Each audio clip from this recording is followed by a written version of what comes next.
All right, Nuggets fans, welcome into Pickaxe and Roll, brought to you by our good friends at Mile High Sports and FanDuel. I'm your host, Ryan Blackburn at NBA Blackburn on Twitter, part of the Mile High Sports Podcast Network. And I am here. I am ready to discuss the Denver Nuggets, who are just a little bit under 2 weeks away from Media Day. We are getting ever closer. The content is going to start flowing a little bit more consistently. There's going to be more to talk about, more to discuss, some quotes, some reactions to practices and games and things like that. We've got just a little bit of time to wait. So we're killing some time here. We're going to talk about the ideal rotation for the Denver Nuggets up until this point. And with the information that we do have right now, we don't have a ton of information. There's going to be it's basically the players that Denver has added, the summer league that they played, and that's about it. But we have experience based off of the way Michael Malone ran his rotation, the way that now David Adelman is expected to run his rotation.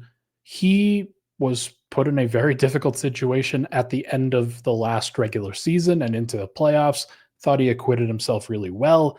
Now he gets a full offseason to really dissect who the Nuggets are, what they want to be, what the goals should be from game one all the way through game 82 and then into the playoffs for the 2025-26 season.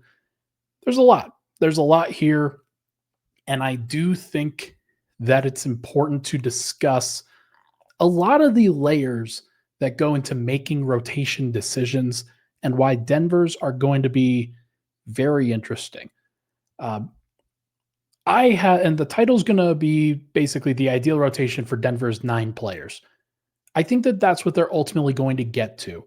It's not where I think they're going to start. It's not where they're going to be for most of the season. But when push comes to shove, this team is going to play 9 guys. And I think I know who they are. And we'll talk about who they're going to be. We'll talk about Jonas Valanciunas extensively in the second segment. I've got some numbers that will come out in an article later this week on milehighsports.com that I'm going to tease a little bit.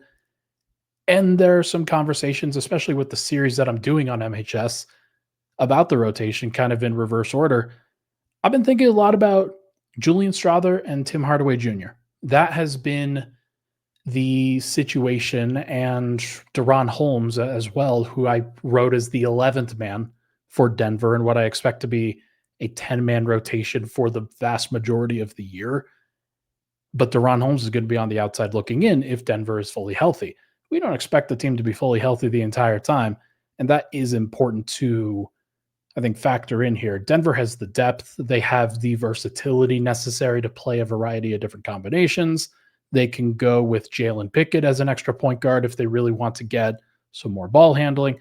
They can go with Deron Holmes or Zeke Naji if they want to go with a power forward next to Jonas Valanciunas for extra size. But what is the ideal? Where is the bread and butter that David Adelman is going to get to for the vast majority of the year? Well, if you've been following along with my rotation articles, I have the full kind of rotation up through 9 that is coming out on Tuesday morning, recording this on Monday night. Number 9 is going to be Tim Hardaway Jr. Number 10 was Julian Strawther. I think that he will be the 10th man in a 10-man rotation for the vast majority of the year. And what that's going to look like is Denver, they are going to probably start the season, as the teams often do, with a full bench look for the first 5 to 10 games or so. That looks like Bruce Brown, Tim Hardaway Jr., Julian Strawther, Peyton Watson at the 4, and Jonas Valanciunas. Those 5, if you're ignoring injury concerns, if you're ignoring minutes limits, things like that, then you want to get those guys out there. And the easiest and cleanest way to do it is to use hockey substitutions. When your 5 starters go out, your 5 bench players go in. Now, that's how Michael Malone has run his rotation, especially at the beginning of seasons for the vast majority of his time coaching the Nuggets. David Adelman is a different person. He is and has been on the Nuggets staff for the entirety of that time, or pretty close to it. And we can, I think, make some assumptions and predictions based off of how those years went, that's what is easiest for coaches for the most part, especially when you've got a whole bunch of new players that you're introducing into the mix. Denver's got Cam Johnson. He's obviously going to go with the starters. We've also got Bruce Brown, who is a new but returning player. Jonas Valanciunas, who is a new player, and Tim Hardaway Jr., who is a new player. The easiest way for those guys to come in is to kind of get chemistry with each other. And it's probably the cleanest and easiest way for Denver to start the season. But that's not going to be the ideal. And I'm going to talk about this a little bit more in the second segment. I think the Nuggets are going to have to stagger Jamal Murray. I think they're going to have to stagger Cam Johnson. They might have to stagger both of them. The question is, will they? How soon is that going to happen? How does that affect the rest of the rotation? Does Denver just go with Bruce Brown as the de facto point guard in the non-Murray minutes? Do they include Jalen Pickett into this conversation? Do they play Julian Strawther and Tim Hardaway as de facto point guards in those minutes where Bruce Brown is not out there or Jamal Murray is not out there? There's a lot of questions. And I think that these are good questions because they're good questions to have for a team that is now talented enough. They didn't used to be, but is now talented enough.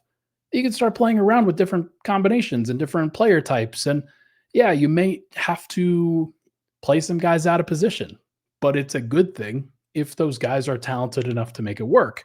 And if you have enough lineup versatility, yeah, Cam Johnson can run point guard for 2 minutes. Bruce Brown can run point guard with a lineup that features Nikola Jokic. He's done it plenty of times before. Jamal Murray staggers with the second unit. And you have Cam Johnson also out there. Those guys share ball handling responsibilities. Bruce Brown then becomes your tertiary ball handler in that situation.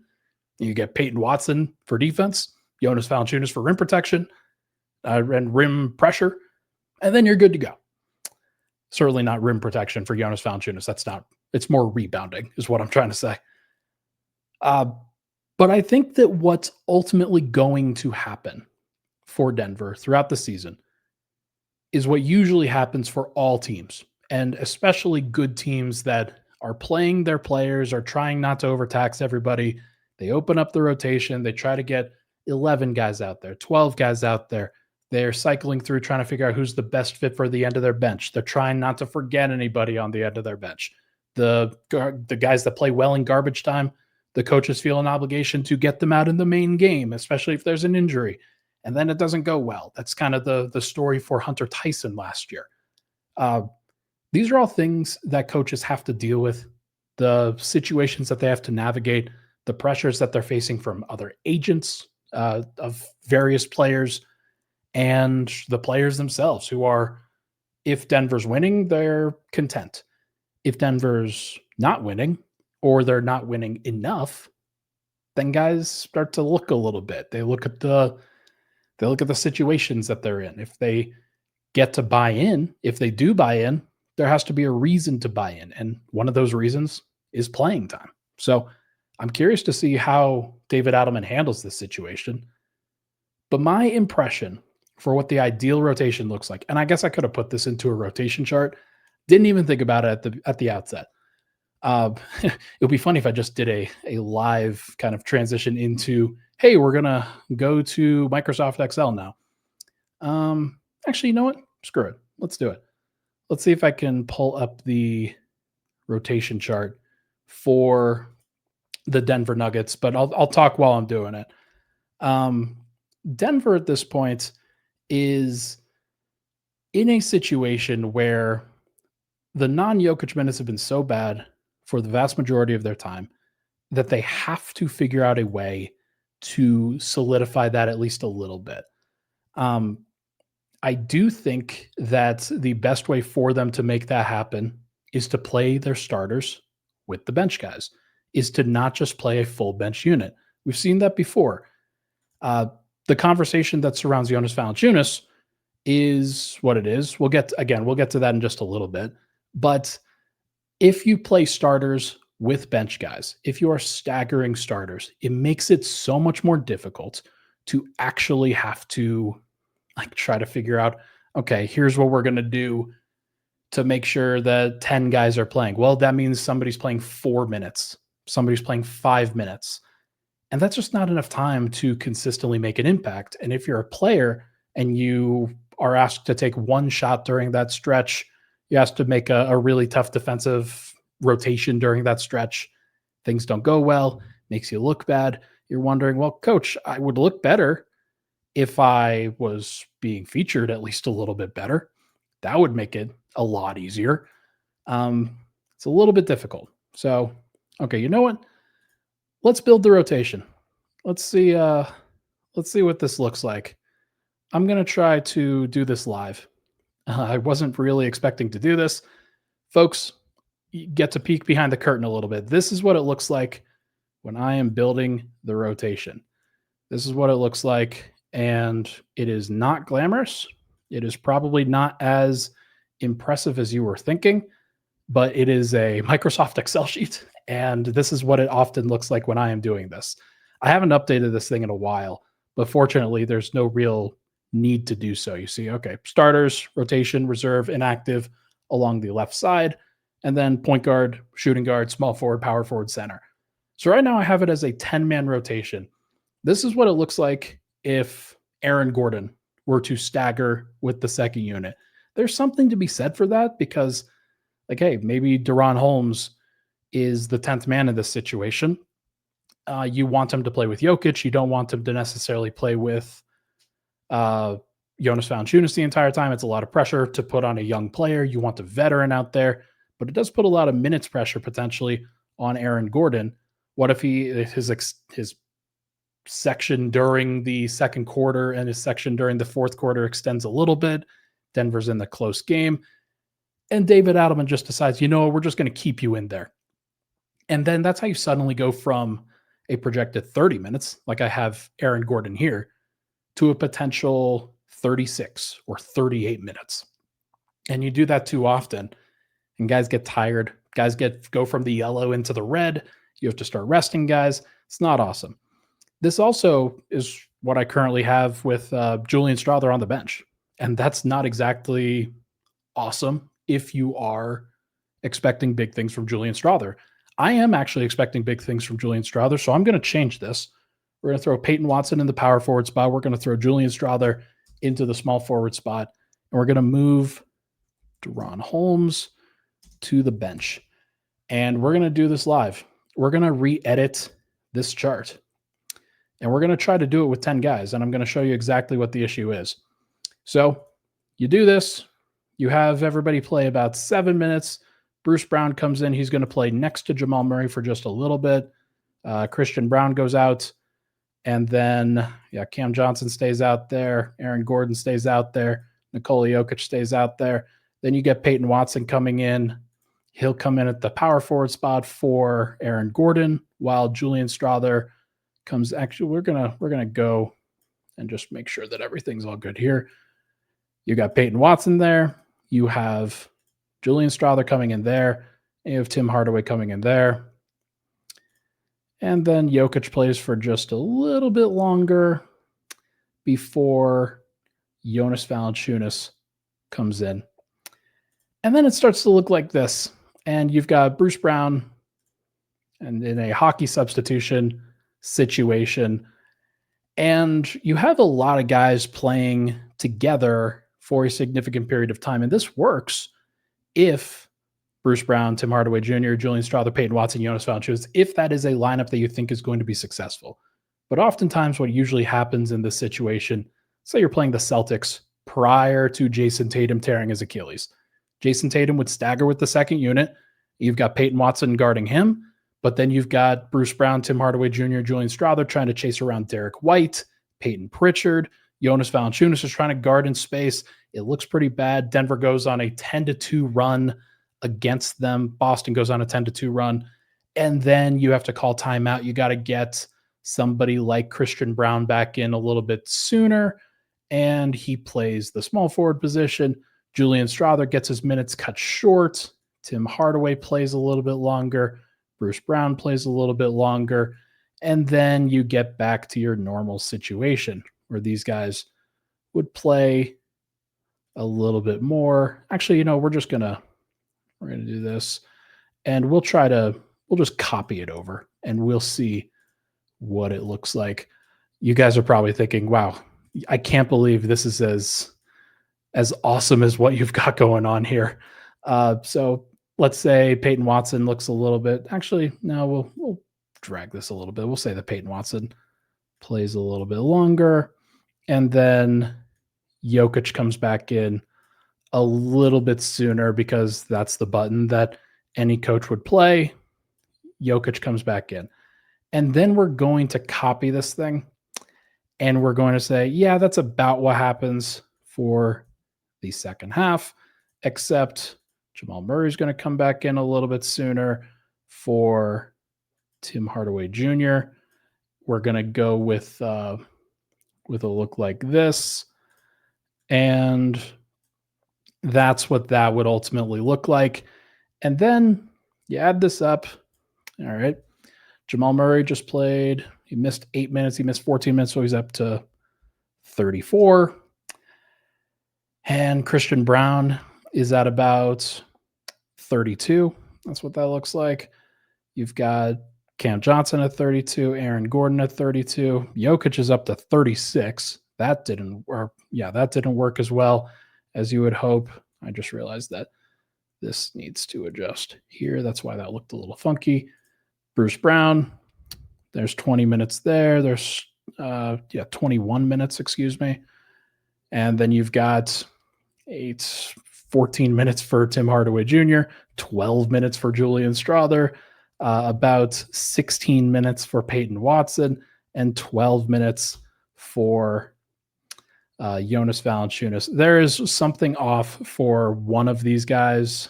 I'm going to go ahead and guess that it was no, it wasn't that. So one of them is off. But that's okay. What it's going to look like in this situation too often is that I just realized, okay, you can see I've got multiple windows up there. We'll do this. You can see that this is an unfortunate reality where not enough minutes are being played for the middle or for basically the other four guys. Like Tim Hardaway's playing 14, Julian Strawther's playing 12, Peyton Watson's playing 16, Jonas is playing 12. That's not good enough. That's not enough for each of these players to really feel like they are in a good situation to thrive. They are going to want more time, and the Nuggets are going to need to get them more time. They're going to need to find out how to do that. So I think that how that's going to work out is you're going to cut one of Tim Hardaway Jr. or Julian Strawther from this rotation.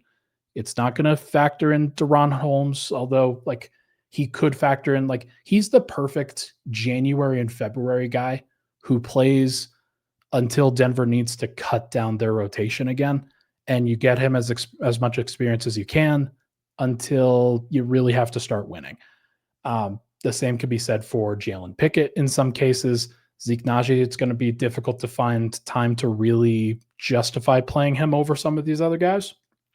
But this is just how it's going to work. I think that Denver is going to pick Tim Hardaway Jr. over Julian Strawther.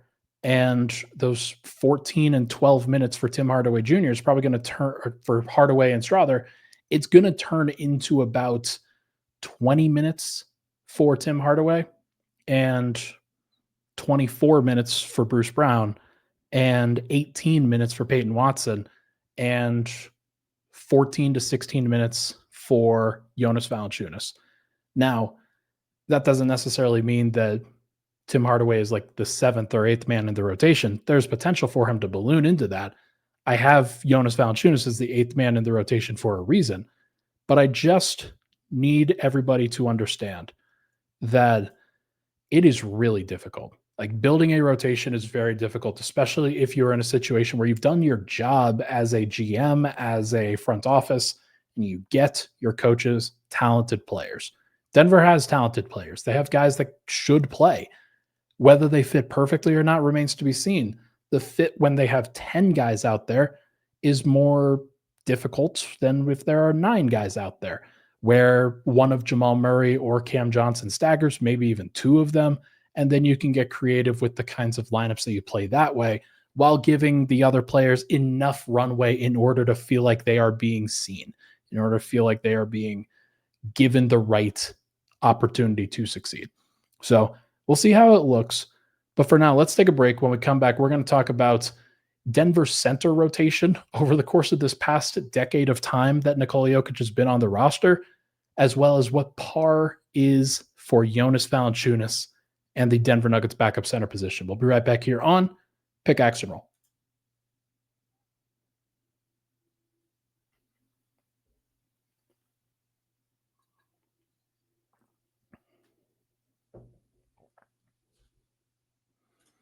All right, we are back. Pickaxe and Roll. Ryan Blackburn here. Thank you so much for tuning into the show. Sorry, folks, for doing that live. I should have just had something prepared for that. Maybe that's something I can go into in more depth in future episodes, like maybe some episodes later this week. Full transparency, I am going to Yellowstone over the weekend, Thursday through Sunday, basically. So, going to be taking a long drive. I'll try to schedule out as much content and record some things in advance as much as possible. But if I don't get to everything, sorry, I'll do my best to get to everything that I can. But for now, a couple of things. According to FanDuel, here are the three players that are on the board for Denver's sixth man of the year odds, as we get a doggo who is barking right outside the apartment. According to FanDuel, Denver's odds for sixth man of the year, Bruce Brown is at plus 6,000, which is pretty low on the board for a team of like that should win 55 plus games or pretty close to it. They don't think that Bruce is going to put up extensive numbers, and I tend to agree with them. It's more about like he's going to connect a lot of lineups. He's going to be a valuable member of Denver's versatility in kind of bringing out the numbers for guys like Jokic and Murray and Cam Johnson and players like that. The next one on the list is Tim Hardaway at plus 7,500. And then it's Julian Strawther at plus 15,000. Plus 15,000 is the next one on the list. Jonas Valanciunas does not make the list. Peyton Watson does not make the list. Not really surprised about Peyton Watson because he just doesn't put up like scoring numbers. But for Jonas Valanciunas to not make the board is very interesting. He's a player that Denver, of course, traded for. But the problem is that he doesn't have a lot of mobility, and nor does Jokic, to the point where it's going to be more difficult to play them together than I think a lot of people, especially a lot of our Serbian contingent, are expecting. Now, the Serbians should understand that, like, hey, playing Nikola Milutinov and Nikola Jokic, not necessarily in the best interest of the Serbian team either. But it's a tough situation for Denver to be. There are 11 bigs, according to FanDuel, once again, who are on the sixth man of the year board. You've got Naz Reid of the T-Wolves. You got Bobby Portis in Milwaukee, Santi Aldama in Memphis, John Collins traded to the LA Clippers, Obi Toppin in Indiana, Gershon Yabusele of the New York Knicks now, Onyeka Okongwu in Atlanta, Brandon Clark also in Memphis, Jeremy Sohan in San Antonio, Brook Lopez in the Clippers again, and Daniel Gafford of the Mavericks. If you have a backup or if you have a starting center who's going to dominate a whole bunch of minutes there, it's a little bit more difficult. You need guys that have some positional versatility. And I just do not think that guys like Jonas Valanciunas and Nikola Jokic have much positional versatility on the defensive end. And that's going to be a problem. But despite that, I do think that it's important to talk about Valanciunas. You guys won't have seen this article yet, but I've written something in advance for Wednesday for the 8th-man roster spots, Jonas Valanciunas. It includes some numbers that I'm going to share here. Over the course of the last 5 seasons, which are Jokic's MVP caliber seasons, you have net rating numbers for Denver that are, sorry, I just want to make sure I wasn't missing anything. You have net rating numbers for Denver that are without Jokic on the floor plus 0.5 in 2020 to 21, Denver got away with a pretty blah center rotation that year, but then it gets really bad. Minus 10.6 in 2021-22. It's obviously without Murray and Porter, so that didn't help the situation. Minus 11.6 in 22-23, the year that Denver signed DeAndre Jordan. They also played Zeke Naji in some of those minutes. Neither of them was awesome. Minus 11.1 in 23-24, same deal, same guys. Minus 9.8 this past year, 2024-25. Hey, they're out of the double digits, but they're about as close to the double digits as you can get without actually being there. That was the Dario Saric, DeAndre Jordan, Zeke Naji triumvirate over the course of this last year. And so Denver, like during that time, I went back and in the article on Valanciunas, I went back and looked at all of the centers that Denver has had and looked at their minutes per game that they played, as well as their total minutes. I'm not going to put together a chart or anything like that. I just wanted to tally it up. Things really started going off the rails the minute that Denver let go of Mason Plumlee. They let him walk in free agency. They decided that it wasn't a priority, that they needed to get an elite backup center anymore. And Mason wasn't like truly elite, but he certainly played a lot. 19.4 minutes per game in 2017-18, actually 23.4 minutes per game when he was traded for in 2016-17, Jokic's second year. Then 19.4 in his first full season in Denver, 21.1 minutes per game in his second full season in Denver, and then 17.3, a more traditional backup center role in 2019-20. But those other years previously, he and Jokic were playing together a ton. Like they were going the other direction.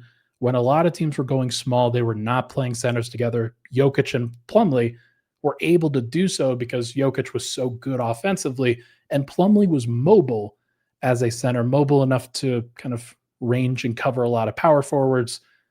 That's not what Jonas Valanciunas is going to bring to the table. He's a traditional bruising backup five that the Nuggets are hoping can really stabilize that position, because over the course of the last 3 years, Denver's getting minutes per game numbers from like DeAndre Jordan in the championship season was at 15.0 minutes per game, but that was because he started on a couple of occasions. And then the other times was like really bad and only played about 36 total games. Then 23-24, Zeke Naji was at 9.9 minutes per game, DeAndre Jordan at 11.0. And then 24-25, DeAndre Jordan was at 12.3, Dario Saric 13.1. Like these minutes per game numbers are ridiculously low, and it's led Jokic to average higher and higher minutes per game totals, which just cannot happen again. It can't. If Denver wants to win a championship, they need to reduce the burden on Jokic. And so you go through a lot of these names. Joffrey Laverne was the rookie year center. Then it was Yusuf Nurkic and Mason Plumlee platooning before on either side of that big trade back in 2016-17. Then Plumlee for a while. 2020-21, get JaMychal Green, Isaiah Hartenstein, and JaVale McGee. 21-22, you get JaMychal Green and DeMarcus Cousins. Then you get Zeke Naji and DeAndre Jordan for a couple of years, and then DeAndre Jordan and Dario Saric this last year. It's just degenerated to a point where Denver, in this situation, should be able to get more stability from Jonas Valanciunas. And it's a good thing because like Jonas, over the course of these last couple of years, has played a lot. He isn't just like in that 13-minute per game kind of role. In the last 5 seasons that he has played, he was a starter for the first 4, 28.3, 30.3, 24.9, 23.5. And now the first year that he has been primarily a bench player, his age 32 season, 18.8 minutes per game.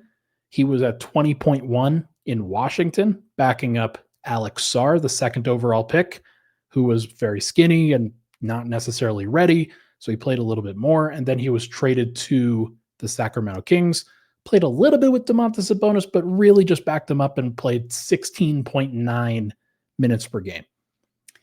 So Denver, they're in a situation where you know that Jonas is capable of playing enough. You know that he is capable of doing it. The question is whether Denver will be willing and able to go to those lineups.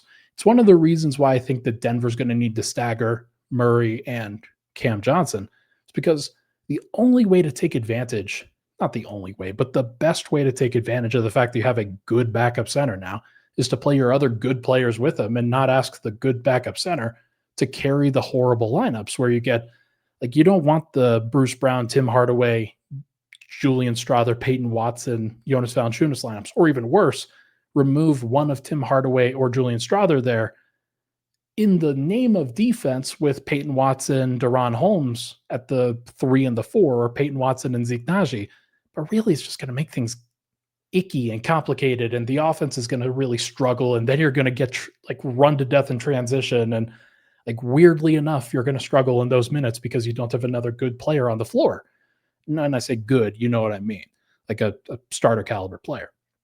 Most teams are staggering now. It's just the expectation. So kind of going back to why the ideal rotation is 9 players, Jamal Murray should stagger. Denver does not have a traditional backup point guard. Jamal Murray should be the backup point guard. They should have Bruce Brown come in at the middle of the first and third quarter, and then Jamal Murray should play next to Jonas Valanciunas with the second unit. That is what should happen. Whether it will happen or not remains to be seen. I am not David Adelman. I'm also not perfect, so I might be wrong about this. But I just think that par and the expectation for Jonas Valanciunas should be you got to average at least 15 minutes per game. You got to play about 1,300 minutes, 1,200, 1,300 minutes, because in this article, the real kicker here is that over the course of the last 2 seasons, Zeke Naji and DeAndre Jordan in 23-24 combined for 972 minutes.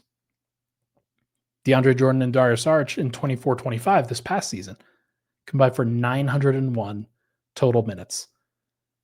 In all of the other seasons, Denver was up closer to, like, certainly over 1,000, but mostly closer to like 1,500. You've got 1,041 for Joffrey Laverne, 1,439 for Nurkic and Plumlee combined, 1,439 for Plumlee in 2018, 1,731 for Plumlee in 2018-19, 1,057 for Plumlee in 2019-20. That was a very traditional backup center role because you had Paul Millsap and Jeremy Grant that year. Then you have JaMychal Green, Isaiah Hartenstein, and JaVale McGee. If you combine them all together, it's 1,567 combined minutes. Obviously, JaMychal Green played some 4 next to Jokic, but you're still getting a lot of center play. And then the next year after that, JaMychal Green and DeMarcus Cousins, 1,500 minutes overall. You're just getting more time historically than you were this past season. And Denver needs more minutes. If they want to win a championship, they need Jokic to be rested. It just has to happen. If it doesn't happen, they're dead in the water. Like, they need him to be rested, and they need him to be at his best when the playoffs come. He cannot be going out of his way to have to play 36, 37 minutes for 3 straight weeks all the time. And if Denver is serious about winning a title, they will make sure to invest resources in making sure those non-Jokic minutes are better than they have ever been. Not ever been, because, like, you don't need anything crazy. You do not need plus minutes from there. You just need to hold water. The fact is, Denver has been minus 10 or worse for the last 4 seasons every single time. And that just cannot happen. You have to be better and more consistent than that. So can Jonas Valanciunas do that? He is, I think, the highest threshold of backup center the Nuggets have had at that current point in time, outside of maybe Mason Plumlee.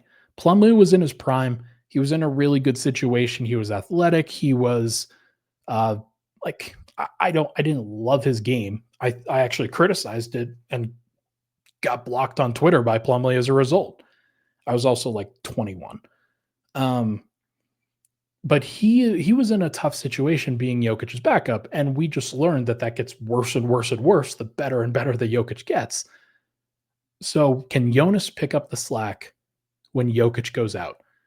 The opposing team often breathes a sigh of relief when Jokic goes off the floor. They go into hunting season. They go into a situation where you just have to make up ground. Every team knows it. So if you're Denver, you have to fight against that. You have to put in resources to try and to avoid that.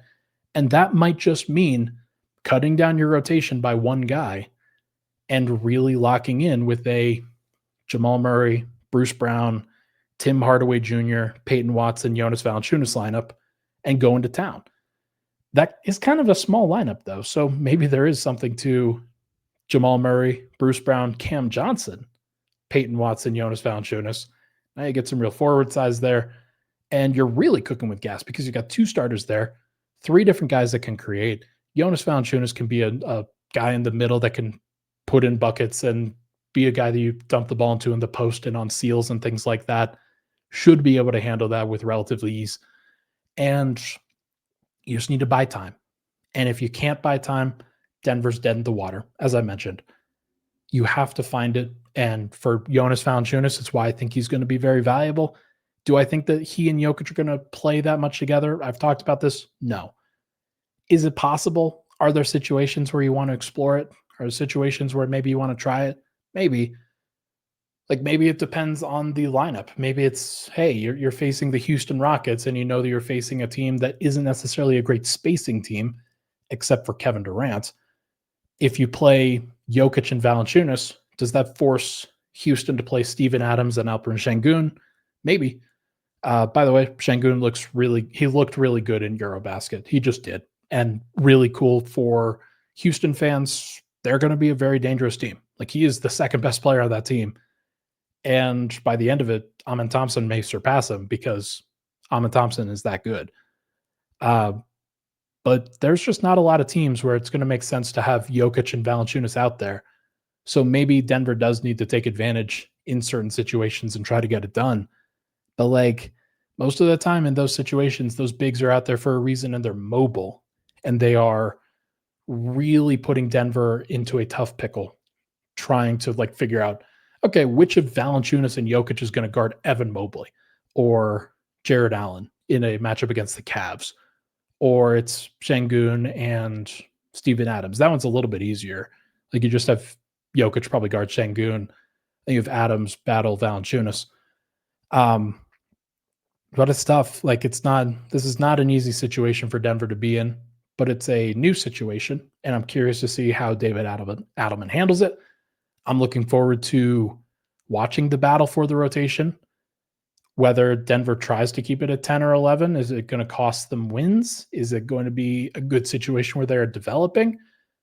Could this all be solidified by, hey, there's an injury that happens and you just never really need to worry about guys stepping on each other's toes because there's always a guy or two that is just out? That's very possible. That's just kind of how the NBA season works most of the time. So it'll be interesting to track. But for now, that is going to do it for this episode of Pickaxe and Roll, brought to you by our good friends here at Mile High Sports and FanDuel. Thank you so much for tuning into the show. Hit that like button, folks. Hit that subscribe button. Would really, really appreciate it. I will get up a couple more episodes on Thursday and Saturday, though, again, those are scheduled. If I missed some news, I apologize. We will see what happens. I'll make sure to address it in those shows as well. But I'm getting ready. Very excited for training camp and media day and everything to get back into full swing. It's going to be a lot of fun. Everybody have a good week. I'll talk to you guys on Thursday.